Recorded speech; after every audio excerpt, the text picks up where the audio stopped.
Indian Constitution. The Declaration of Human Rights by the UNO is discussed in the Preamble and Fundamental Rights part of the Constitution. In Preamble, what we come to know in the Preamble here, we studied this in 7th standard also, equality, fraternity and freedom, right? This is discussed in the part 3, that is the Constitution, Article 12 to 35. Under fundamental rights, how many fundamental rights do we have? We have totally 6 fundamental rights. Previously, there were 7 fundamental rights. That one is removed, that is right to property. So now we have only 6 fundamental rights. By the 44th Amendment of the Constitution in the year 1978, the right to property was taken out by the fundamental rights and included under Article 300A as a constitutional right. So we have fundamental rights totally 6. By the 86th Amendment of the Constitution, according to Article 21A, what it says, the article, education, compulsory education from the age of 6 to 14.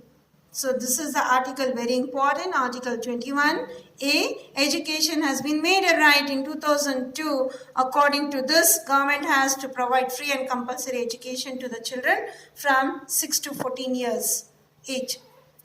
Now let us see the difference between, you can just see this logo, the fundamental rights and the articles. Article from 12 to 35. Now let us see the difference between the human rights and fundamental rights here. Human rights are universal in nature and are necessary for the holistic development of human beings. So we follow this fundamental rights. Their violations are not protected by the court of law. The fundamental rights are ensured by the Constitution. Their violations are addressed by the Supreme Court. So here, these fundamental rights are addressed by the Supreme Court and High Court. Can we go against these rights? No, we cannot go. The fundamental rights are specific in nature and are protected by the constitutional law. We have to follow this fundamental rights.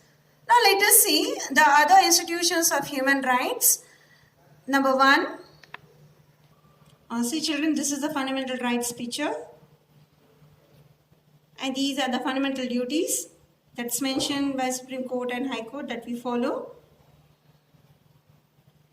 Now let us see to the institution of human rights protection. Under that, the first one, National Human Rights Commission. What is this National Human Rights Commission?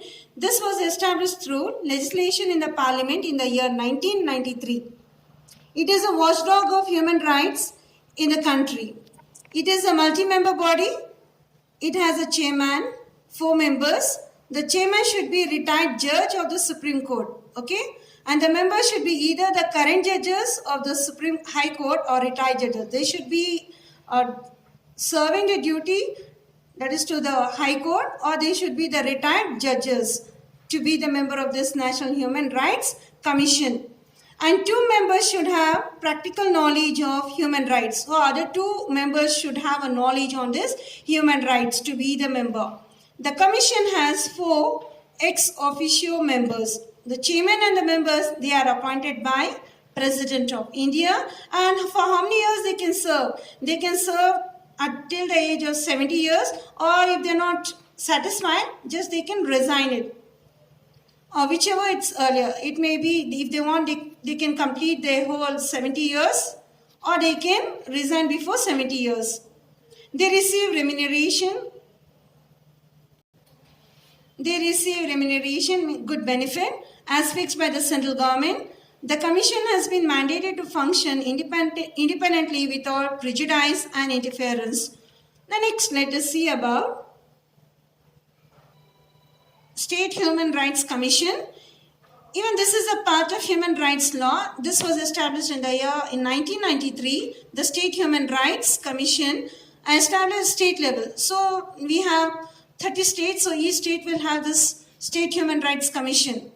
Sorry children, 29 states, and in Karnataka we have 30 districts. Okay, so only the state have a right to have this commission, that is called the State Human Rights Commission. So to take the human rights violation cases, the State Commission has 1 chairman and 2 members.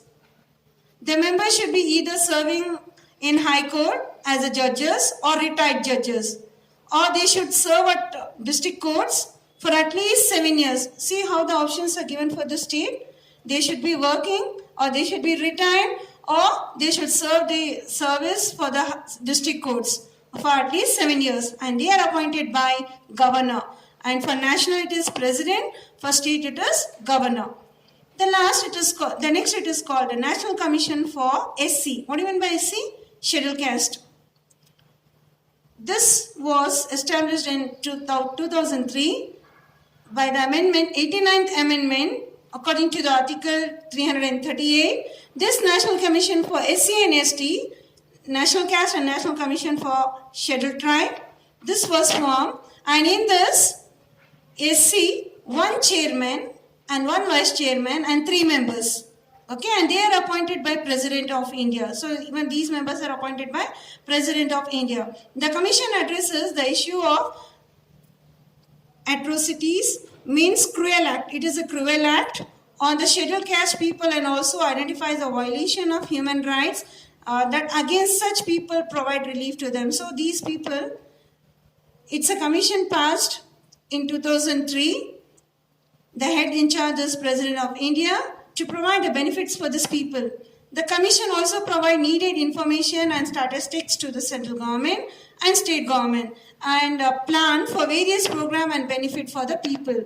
So now we have SC, ST reservation seats, that is for education. They get a good benefit for each and everything here. The next comes National Commission for Scheduled Tribe. This came into existence in 2003. The 89th amendment, the commission by one chairman, one vice chairman and 3 members. They are appointed by again President of India. What is the function of this commission here? They are same like SC. Okay, same thing. National Commission for Backward Classes, it is also called BT. This was founded in the year 1993, and in here, how many members are going to be? 1 chairman and 4 members. And these commission protect the rights of backward classes. So imagine children, when in school, you'll get one minority scholarship form here, and above that it's mentioned for BT, in the sense here for minority. So there are so many important things given by this commission here, the act that is called the National Commission for SC, ST and BT, and also for women also. National Commission for Women. This is an order to protect the rights of the women. This was implemented in the year 1990, and here the members are going to be 1 chairman and 5 members.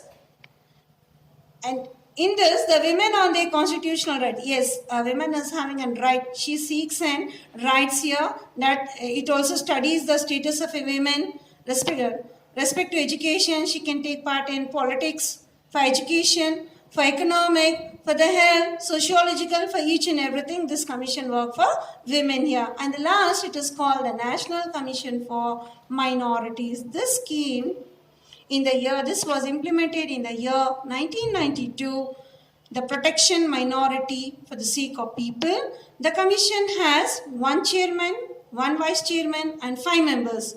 And in this, 6 religious communities can identify. They are termed as minorities. Who are the minority people here? The 6 religious community: Muslims, Christians, Sikhs, Buddhists, Parsis and Jains. So these are the 6 religious communities.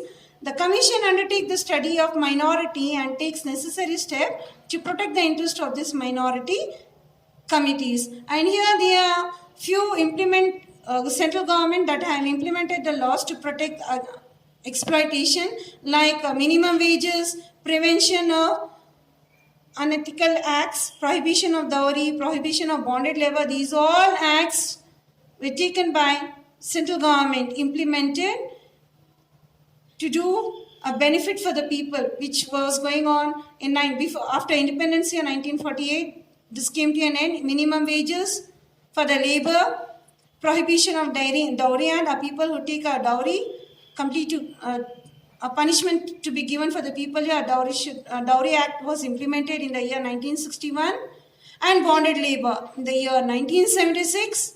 Sati prevention, in the year 1987, human rights protection in 1993, right to information in 2005, and Domestic Violation Prevention Act that came in the year Domestic Violence Prevention Act in the year 2005. So these all acts has implemented by the central government to protect from exploitation. Okay, children? Thank you.